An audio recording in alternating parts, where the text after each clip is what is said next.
आम्हाला का संजय दादांनी आम्हाला हे तू काम टाक माझ्या आउट हाऊसला ये असं कधी म्हटलं नाही. त्या रक्तातच गुण लागतात नाही.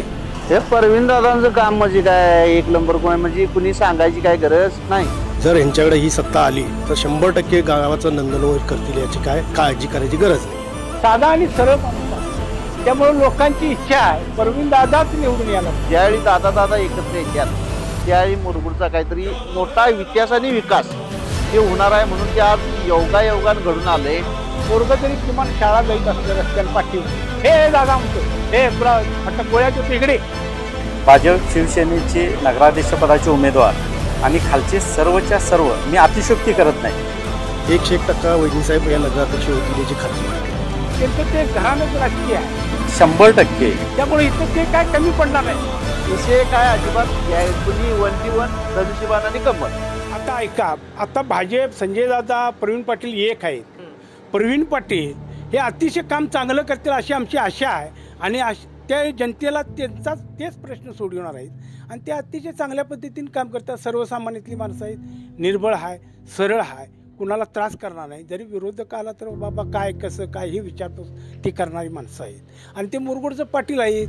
त्यामुळं त्याला धार्मिक म्हणा इतर म्हणा ते सगळं पुरेपूर त्यांच्यावर जबाबदारी आहे. परवीन साहेबाला का आता आम्ही खेळीमिळीत एकत्र असल्यामुळं आम्ही ओळखतोय ते काय अडचण काय येणार नाही. काय आम्ही खेळीमिळीत आहे आणि ते शुद्ध मार्करी माणसं असल्यामुळं बरं त्यांचं खानदान देखील त्या तिकडल्या बारामतीकडल्या हर्षवर्धन पाटलांच्या त्या बहिणी त्यांचा राजकीय पिंड असल्यामुळे त्या पद्धतीने ती वागणार. त्या रक्तातच गुण लागतात नाही. बरं संजय दादा की मंडलिक साहेब देखील त्या पद्धतीची माणसं होती म्हणून त्यांचं आत्तापर्यंत गट राजकीय जीवन त्यांची वाटचाल आत्तापर्यंत टिकली का. त्यांची काहीतरी राजकारणात नीती होती सर्वसामान्याबरोबर ती होती. त्यामुळे ती काय असे डगमगणारी माणसं नव्हत किंवा इतर काय करणारी माणसं नव्हत. हो तुला हे देतो तुला कंत्राट देतो तू मला ये तुला पैसे देतो तू माझ्याकडे अशी काय माणसं बोलणारी नव्हती. सरळ माणसं एक मार्गी. ज्यावेळी मंडलिक साहेब शेतकरी संघाचं प्रशासक झाले त्यावेळी कागल तालुक्यात 650 माणसं त्यांनी कामाला लावली. 650 संसार त्याने चांगलं केलं. बरं शिक्षण संस्था त्यांच्या आहेत भरपूर आहे शिक्षण संस्था मुलं जातात सगळं त्यांचं काय म्हणजे लोकांना धरून त्यांचं काम आहे. सार्वजनिक सर्वसामान्य काम आहे. कारखाना त्यांनी उभा केला. लोक त्यावेळी म्हणत हो यांना काय कारखाना चालवतोय. त्यांनी अतिशय चांगला एक नंबर कारखाना चालवला आणि लोकांचा शेतकरी वर्ग असल्यामुळे शेतकऱ्यांचा फायदा झाला. बरं त्यांचा उसाचा दर चांगला आहे. प्रवीण पाटलां साहेबांच्या बाबतीत जर म्हणायला गेलं तर त्यांच्यात जर सत्ता दिली संजय दादा मंडलिक साहेब आणि प्रवीण दादा साहेब जर यांच्याकडे ही सत्ता आली तर 100% गावाचं नंदनवन करतील याची काय काळजी करायची गरज नाही. खात्री आहे आम्हाला. कामाचा विकास करण्याची त्यांच्याकडे ताकद आहे मनोबळ आहे. शिवाय लोकांपर्यंत संपर्क करायची त्यांची ताकद आहे. लोकांना सामावून घेण्यासाठी त्यांची लोकमत चांगलं आहे. त्यामुळे त्या गटाच्या बाबतीत आम्हाला काही विचार करायची गरज वाटत नाही आहे. डिटेल नाही पण एवढं खात्री आहे की त्यांच्या स्वभावाप्रमाणे जर बघितलं किंवा कामाची जी त्यांची शैली आहे त्या शैलीच्या बाबतीत 100% खात्री वाटते. ह्या हिशोबाने मी मला सांगू शकतो.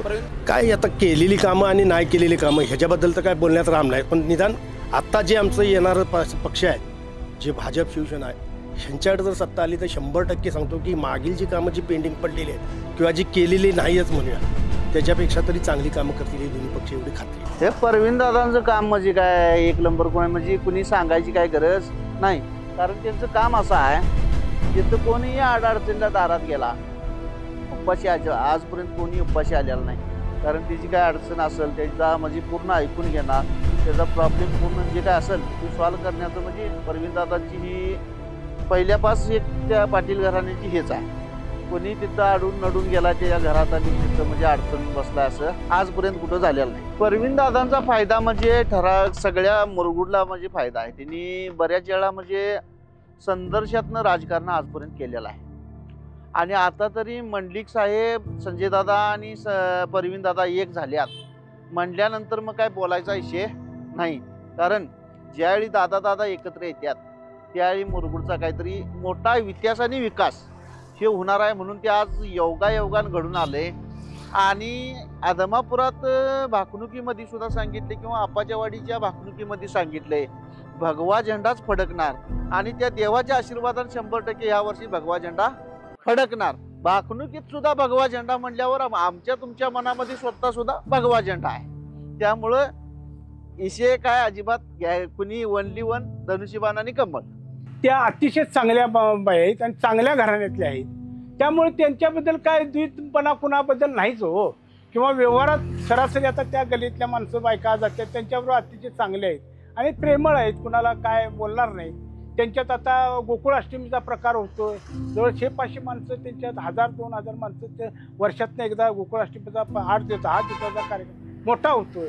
ती माणसं सगळी त्यांनी स्वतः हाताळतात. नाही काय माही असून दे, गोंधळ असून इतर व्यवहार काय असून त्यांना त्या जास्त अनुभव आहे. त्यामुळे त्यांना काय विकास काम करायला किंवा कोण काहीतरी सांगते असलं काय ते म्हणत नाही. ती विकास काम करणारी माणसं आहे. त्यांचं माहेर असं आहे, त्यांचं वडील म्हणा, त्यांचं भाऊ म्हणा, हे राजकीयच आहेत हो. हर्षवर्धन पाटील त्यांचा भाऊ आहे.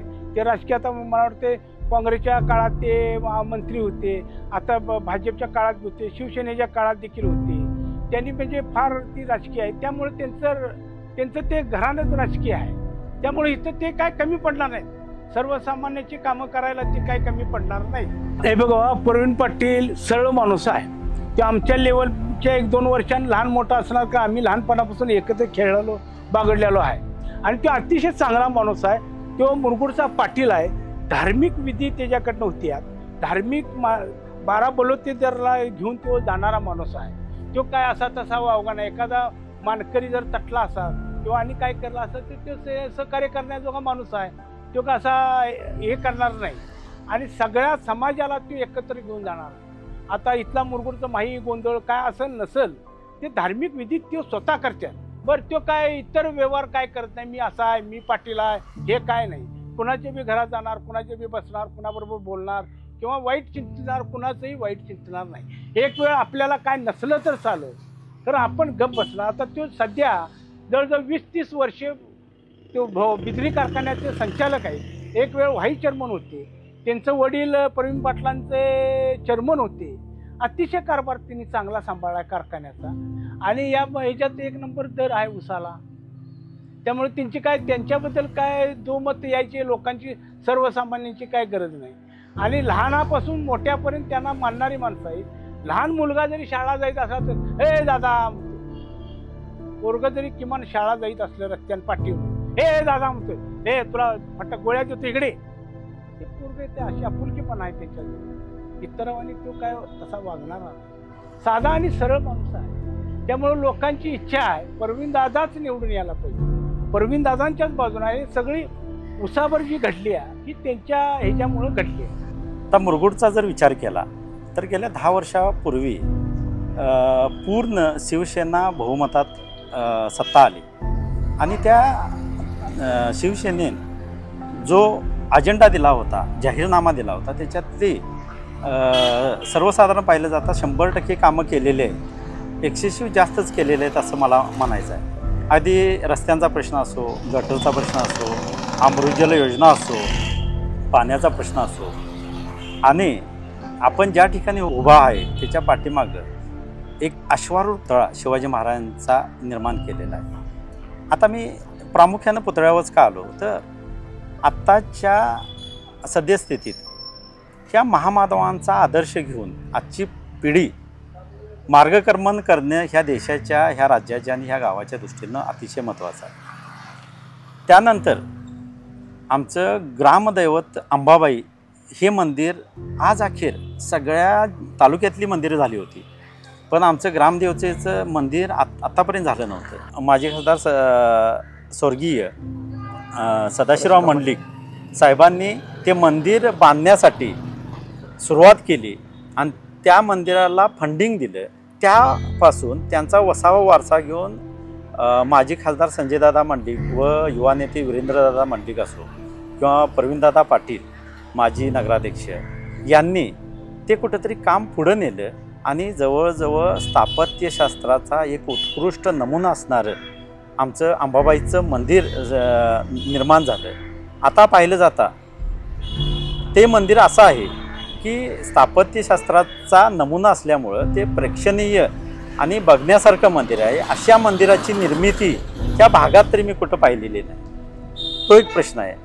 आता राहिले प्रश्न, आता 10 वर्षाच्या कालावधीमध्ये म्हणजे त्याच्यातील 5 वर्षाचा कालावधी हा सत्तेत गेला आणि त्याच्यानंतरचा कालावधी हा प्रशासनात गेला. म्हणजे तसा 5 वर्षाचाच कालावधी ह्या उमेदवारांना मिळाला. त्या 5 वर्षाच्या कालावधीमध्ये पुष्कळ कामं मी जशी सांगितली त्या पद्धतीने केलेली आहेत. आता नगराच्या दृष्टिकोनातून मला एक असं हे सुचवायचं आहे की आमचा न्यायालयीन प्रश्नसुद्धा खासदार संजयदादा मंडलिक यांनी मिटवलेला आहे. आता राहिला आम्हाला एखादी मिनी MIDC जर स्थापन झाली तर मी एक विनंती करू इच्छितो नेतृत्वाला, बरोबर, की एखादी मिनी MIDC जर स्थापन झाली तर एक 4 ते 5 हजार लोकांना काम मिळेल. आणि जवळजवळ तसं पाहिलं गेलं तर ह्या भागातील या मुरगुड सोडून ह्या पंचकृषीत 15 ते 20 हजार लोकांना एक साधन मिळेल. अशा पद्धतीचं प्रयत्न होणं गरजेचं आहे. बारामतीचं शहर कसं आहे, त्यांची डेव्हलपमेंट स्कीम कशी त्यांनी राबवली ते आपण आत्मसात करून आपलं मुरगुड पण बारामती करण्याच्या मार्गात आपण नेऊन ठेवणं गरजेचं आहे. ह्यासाठी भाजप शिवसेना युतीचं जे आता पॅनल आहे किंवा त्याचं नेतृत्व करणारे माजी खासदार संजयदादा मंडलिक, युवा नेते वीरेंद्र मंडलिक व माजी नगराध्यक्ष प्रवीणदादा पाटील यांच्या नेतृत्वाखाली अर्थातच मला 5 वर्षात मुरगुडात आमूलाग्र बदल होईल अशी माझी धारणा आहे. आणि असं मला खास करून वाटतं. त्यासाठी त्यांना प्रचंड मतानं नगरवासियांना स्वीकारणं आणि त्यांना ह्याच्या पुढचा विकास करण्याची संधी देणं गरजेचं आहे. त्यासाठी मी त्यांना सर्व नगराला अभिवादन. आज ह्या मंडलिक साहेबांच्या ह्याच्यामुळे आम्हाला प्रचंड, आम्ही पगाराला मी केव्हा आशा करायला नाही. मी रही सोसायटीत काम करतोच, कारण मला मी पगार वाढवा हे केव्हा म्हणाय नाही, कारण नाही त्यांच्या टप्प्याटप्प्याने देत असतात. कारण मी केव्हा असं पगार वाढवा मलाही नाही, कारण मला काय नाही, मी काय करतो दुपार पण काम केले, मला शेतातले कामं करायसाठी मला रजा मिळते, तेवढंच मी आणि केव्हा आम्हाला केव्हा संजय दादानी आम्हाला तू काम टाक माझ्या आउट हाऊसला ये असं कधी म्हटलं नाही. आम्हाला आमच्या रक्तातच आम्हाला कधी आउट हाऊसला जाईल असं आम्हाला व्हायचं आहे. हा तटस्थ विचार केला असता 100% भाजप शिवसेनेचे नगराध्यक्षपदाचे उमेदवार आणि खालचे सर्वच्या सर्व, मी अतिशयोक्ती करत नाही, मी शेवटी वकील आहे आणि वकील हा कधी ग्राउंड रिपोर्ट देत असतो. भावनेच्या भरात बोलण्याची आम्हाला सवय नसते, वस्तुस्थितीवर बोलण्याची सवय असते. तर तसा जर विचार केला तर सर्वच्या सर्व उमेदवार भाजप शिवसेना युतीचे आणि नगराध्यक्षपदाचे उमेदवार येण्यास तिळमात्र शंका नाही असं मला एकंदरीत वैयक्तिक वाटतं.